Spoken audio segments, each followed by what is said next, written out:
Hello students, I'm going to present you how to get user input during the Java program execution. In order to get user input, we have to make use of the built-in classes.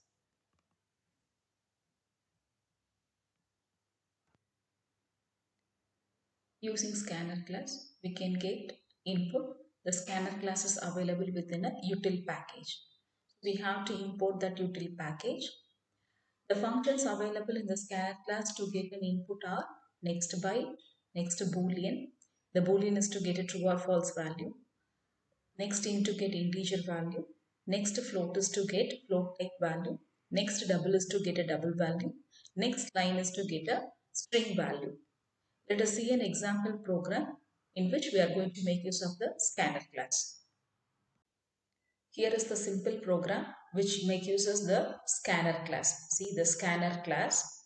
So this class is available in a util package. So the util package. So here the util package is also available within Java because all the built-in packages are available in a Java package. So we have to give the java.util.start. So instead of start, if you want, you can give scanner itself also.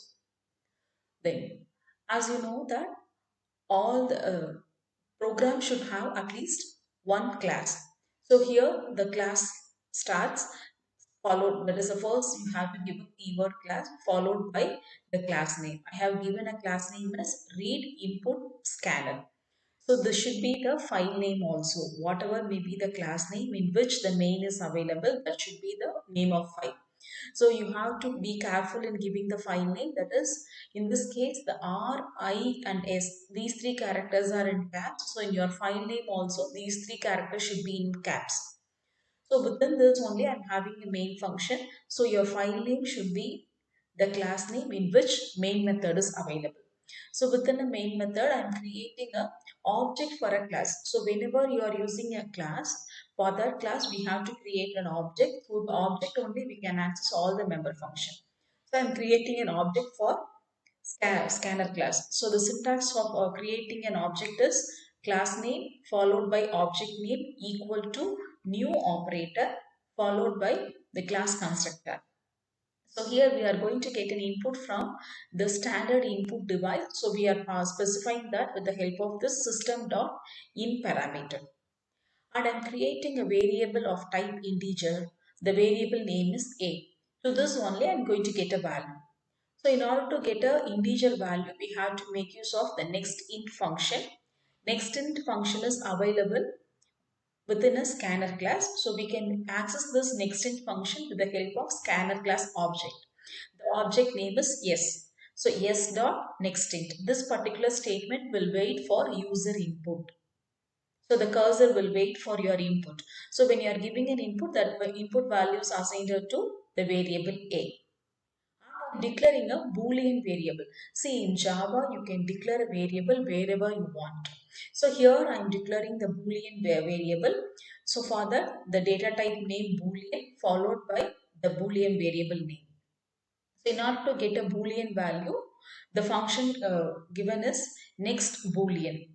So next boolean is the function name which is used to get a boolean type input.